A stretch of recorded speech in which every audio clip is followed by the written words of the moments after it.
Hey everyone, this is Dracus360.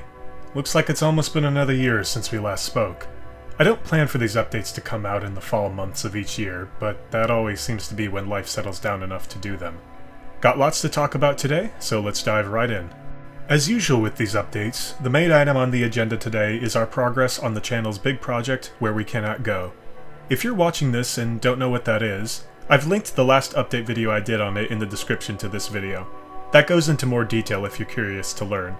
The short version is that Where We Cannot Go is a video series I'm working on with my friend Alex, aka SuperShadow271, that's being made using my LEGO and Bionicle collection. But you can learn more about it in the previous update. Today's video is aimed mainly at regular followers of the channel who already know about it and are interested in the progress report. First, the bad news. We're still in the filming phase of the series, and I expect there's still at least several more months to go before we're finished. In the last update, I pegged our progress at around 80 to 85% done with filming. At the time I made that video, there was a set of very long, very time-consuming scenes that I hadn't yet filmed. They all took place in roughly the same location, and for that reason I foolishly imagined they'd be quick to film. Simply put, they weren't. I've since finished them, but they were anything but short. Additionally, there was one very, very long scene I was working on around the time of that last update video, the footage for which I eventually had to scrap completely. I won't get into why, because doing so would spoil aspects of the story, but suffice it to say the location I was filming that scene in was altered so radically midway through filming that finishing that scene there was no longer viable. So that set our progress back quite a bit as well. That scene is still part of the story and will still be filmed, but I'll likely have to redo that in a different location. And finally, a technical issue I've noticed in reviewing old footage, and in the footage I'm gathering currently. I've said before this is a very low-tech, low-budget project, and we're actually filming the entire series on a very simple camcorder. I've generally been impressed with the quality of the footage it's capturing, but there are some limitations. One of the biggest is the control I have over the color and lighting in the various shots. In the early stages of filming, I didn't bother adjusting any of the camera's features, and so allowed it to run its autofocus and auto white balance features while I filmed. It worked well for a time, but certain scenes called for an extra touch in manual focusing. But one persistent issue has emerged in a lot of the stop-motion heavy sequences, and those are inconsistencies with lighting, white balance, and shadow flicker.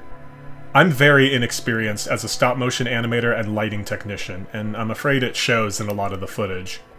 One thing I've since learned about is our camera's white balance feature, which had until recently been set to auto white balance. It usually works well, but I believe this is the source of a lot of the flicker visible on the stop motion. I've since been able to manually adjust and fix the white balance on certain shots to keep the coloration consistent, but there may be discrepancies on some of the coloration shot to shot. We may have some tools at our disposal to fix or reduce some of those issues in post, but it's still something I've noticed and am not proud of. But that's really the only bad news I have. Despite a few setbacks, we've hit some major milestones this past year that have helped us surmount obstacles that might have ended the project altogether.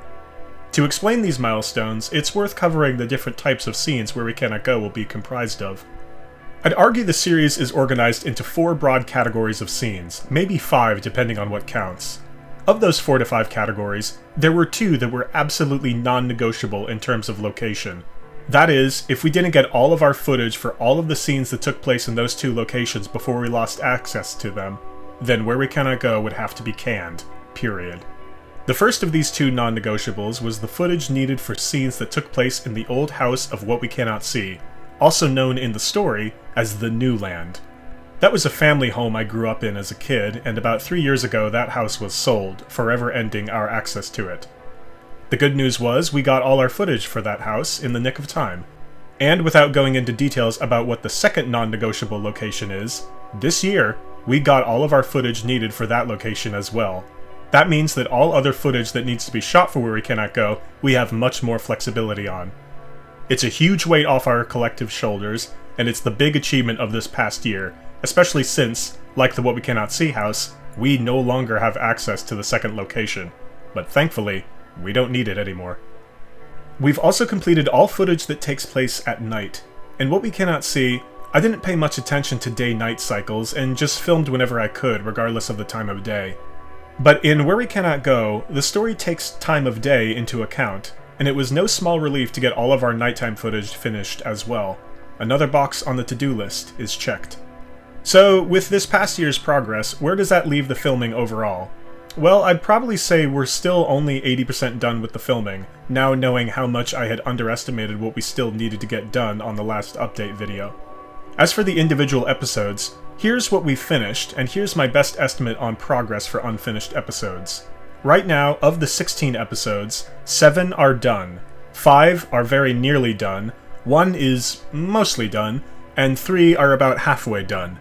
This does conflict with some of the percentages I gave in the last update, but I have a better grasp of the workload now and what to expect, so I think these estimates are more accurate. As you can see, we are closing in on finishing all filming. There are some very, very challenging sequences left to film, but we'll get it done. The fact is, every aspect of Where We Cannot Go has been more challenging and taken far longer than initially expected. But that leads into what I think may well be one of Where We Cannot Go's early virtues. I've shared before that when Alex and I came together to work on Where We Cannot Go, we began jointly crafting the story. That was something I never could have done alone, or never nearly as well, and with his help, I think we've made a rich and meaningful continuation of the story established in What We Cannot See.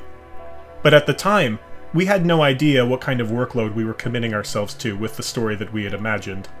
Once the story was decided on, I then wrote out the story we agreed upon in script form, and in writing it, I also had little to no idea how difficult the scenes I was imagining for the script would be to film. I just wrote what I thought the story called for, and naively told myself that we'd just figure out the rest later. Had I known how difficult and time-consuming the scenes would be, I might have written the script differently to avoid those difficulties. But I didn't.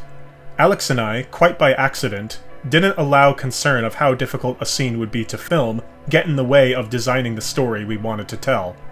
The point of all this is to say that despite the difficulties, despite every challenge and obstacle we've faced, we've somehow overcome and found a way to continue filming and making the original story we set out to make. In short, we haven't compromised. And speaking of that story, I think anyone still watching this channel and still following Where We Cannot Go deserves to hear more about the story we're preparing each time we update. There's so much we're keeping under wraps to make sure the plot revelations of Where We Cannot Go are impactful for first-time audiences. But I still want to slowly dole out little story drops in these updates to keep interest. Just like in the last update, what I'm about to share won't spoil the actual plot of Where We Cannot Go, or any of the major story moments. That said, if you'd rather not know anything related to the plot, skip to this timestamp on screen. I'll continue with general channel updates there. On the 15th anniversary of What We Cannot See, back on St. Patrick's Day of this year, I shared on my channel some screenshots from Where We Cannot Go. Among those screenshots was a picture of a Bionicle character I'd never before shared with the channel. That character is Nedkey, who is one of the major new faces of Where We Cannot Go, and factors heavily into the plot. Unlike the last new Where We Cannot Go character I shared though, I don't want to say any more about Nedkey. He's important, but explaining why would reveal more than I'd like to share at this stage. What I am comfortable sharing is a detail I'd previously avoided, but feel I can't avoid any longer. Nor should I avoid, because it's an element of connective DNA Where We Cannot Go shares with What We Cannot See. Remember, if you don't want to hear it, go to this timestamp on screen. Okay? Alright, here goes. The Bionicle race lives on in Where We Cannot Go. I imagine that was implied by Nedkey and the other Bionicle mocks I've shared from Where We Cannot Go so far, but today I can confirm it. And these aren't the synthetic Bionicles we saw in Seasons 2 and 3 of What We Cannot See. These are real, true, naturally born Bionicles, akin to those seen in Season 1 and the Pioneers seasons of What We Cannot See. I'd previously considered this something of a spoiler for Where We Cannot Go, but the fact is it's arguably revealed in the first few minutes of the series. So if it is a spoiler, it's only a spoiler for part of the beginning of the series, not for the direction of the plot. That said, I won't share any more details on this. I'm not going to say where these Bionicles are or what their purpose is, but the Bionicle race is returning. I don't know how this news will be received by longtime fans of What We Cannot See. On a personal note, I always had an issue with the fact that the Bionicle race was almost completely wiped out at the end of What We Cannot See, though that at the time felt like the inevitable conclusion the series was building towards. I'll say that as the years have gone by, I've come to appreciate aspects of that ending more than I did in the past. I now see the Bionicle race of What We Cannot See, at least in part, as a people who were seduced by a wicked leader, namely Gavla, or as we've renamed her in our new canon, Gavlai. Gavlai may have initially seemed like she was fighting for the plight of a downtrodden people, and certainly a part of her believed she was in the beginning. But ultimately, she was motivated far more by her own lust for power. And the more powerful she became, the less she cared for the well-being of her followers. But under her rule, the Bionicles of What We Cannot See, particularly those of Season 1, became convinced that revenge was the only pathway forward for how the minifigs treated them, and they were prepared to do whatever it took to get that revenge. To use an old image, they sold their collective soul to the devil, who led their race to ruin. But it's still sad, and morally questionable. Did the Bionicle race really deserve what happened to them? Weren't the minifigs kind of jerks to them from the beginning with how they treated them in Season 1? Thereby making Bionicle antipathy towards minifigs, if not justified, at least understandable? Well, Where We Cannot Go, ever since we started planning the story, has in some ways been my own reckoning with the feelings the ending of What We Cannot See brought about in me over the years. While it won't change the ending of What We Cannot See, Where We Cannot Go is adding to it, and reviving what I think was a critical component of the world that old series built. I'm on record as saying I think most of What We Cannot See was trash. But there are aspects of it I do think worked, otherwise I wouldn't be spending so much time on a sequel series. And one of those aspects was the central premise of a world made up of minifigs and Bionicles. It was part of What We Cannot See's identity as a YouTube series, to the degree it had one, and neither Alex nor I could imagine a sequel to What We Cannot See that deprived it of one of those critical components. Where We Cannot Go will have minifigs, and it will have Bionicles, and we've worked hard to ensure the return of the Bionicle race is explained adequately in our canon, and ultimately works to serve the themes we're going for. I think you'll be pleased with how we've handled it. I certainly am. There may be more story drops as we continue with Where We Cannot Go, but for now, that's what I can share. And finally on Where We Cannot Go, I want to outline the work that's still ahead. Obviously, we need to finish our filming. There is one episode in the series that I expect will take the longest to finish. My plan is to begin assembling the footage in episode form once all other 15 episodes are filmed out. Where We Cannot Go's story is made up of many subplots, and so individual episodes jump around from location to location. That's why we have so many now that are nearly done, but just need a little bit of footage from the locations we haven't yet filmed at.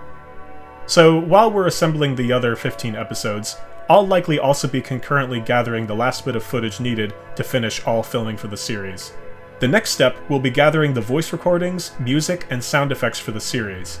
The script for the entire series of Where We Cannot Go is over 620 pages in length, so recording all the dialogue and sound effects could be very time-consuming in and of itself. I'd prefer to record our own sounds rather than rely on easily recognizable stock sound effects, but that may not be feasible time-wise. We'll see how things go once we get there. As for music, Alex has either found or acquired large libraries of royalty-free music that are now available to us. I generally don't like resorting to royalty-free stuff for serious projects like this, but I'll happily admit some of the tracks in those libraries fit a number of our scenes very well. But I've said before that there are certain pieces of non-royalty-free music that I have, for many years, strongly associated with particular scenes and moments in Where We Cannot Go. And I plan to reach out to the artists of each piece and request permission to use their work. There is zero guarantee we'll get their permission, but I am in touch with one of the artists I'm interested in who has been extremely gracious in granting access to certain parts of their discography. I won't say who it is yet, as it's still a very informal permission, but I've taken their willingness to let us use some of their work as a good omen.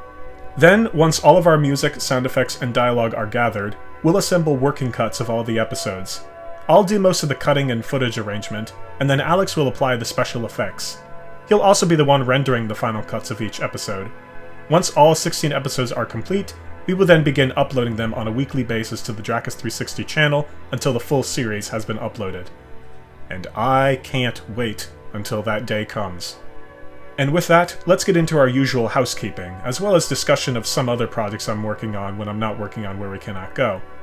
The Dracus360 channel has been particularly inactive because I generally think people subscribed to this channel are either old followers from the BioTube days, fans of What We Cannot See waiting for Where We Cannot Go, or people who subscribed for mock videos way back when.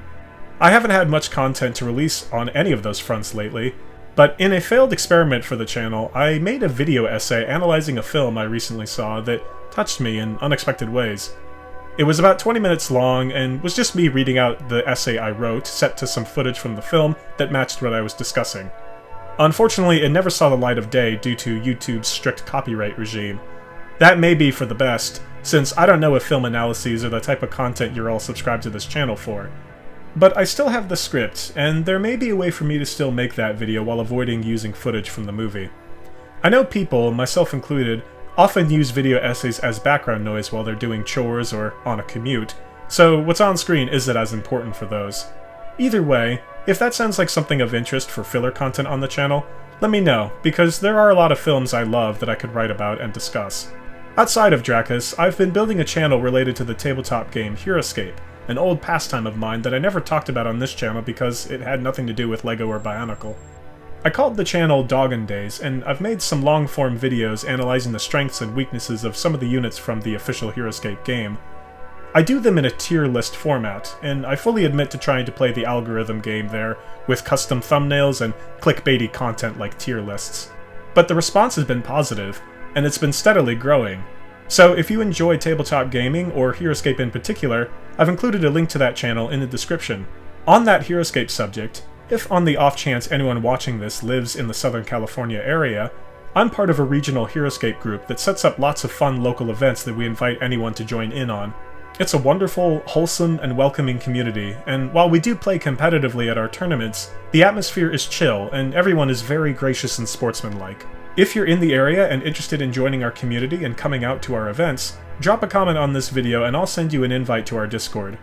HeroScape has become an extremely expensive game to get into, but don't let that dissuade you. We're happy to lend out figures and game gear to help anyone build the army they want to run, and we usually allow 3D printed figures, painted or not, to keep costs down for everyone. We're also happy to teach newcomers how to play, and our tournaments are very understanding if you need any assistance with rules or clarifications. It's been a real pleasure to hang out and play with these chaps, and we'd love to see you there if you can make it. And then there's my Twitch channel. The Twitch channel was dead for many months, but I've recently been preparing a big 3-day event in which I'll be streaming one of my favorite childhood games, Drome Racers. People familiar with Dracus 360 will know that one of the first sets of videos I uploaded to this channel was the full soundtrack of that game, way back in 2008.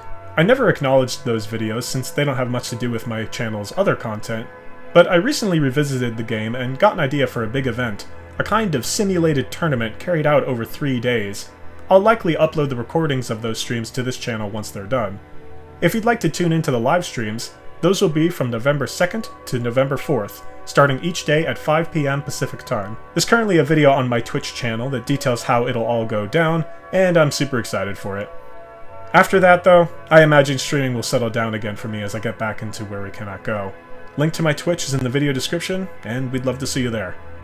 Finally, I want to stress that all of the side projects I've listed in this video, compared to Where We Cannot Go, are just that, side projects. There is no creative project in my life right now more important than Where We Cannot Go, and I doubt I will ever do anything as big as Where We Cannot Go for Dracus 360 ever again. I know it's taken a long time to make, and I won't begrudge anyone for losing patience with waiting so long. But don't ever lose sight of what all this time and effort is building to. We're not just working on a movie. We're not just working on the first episode of a series.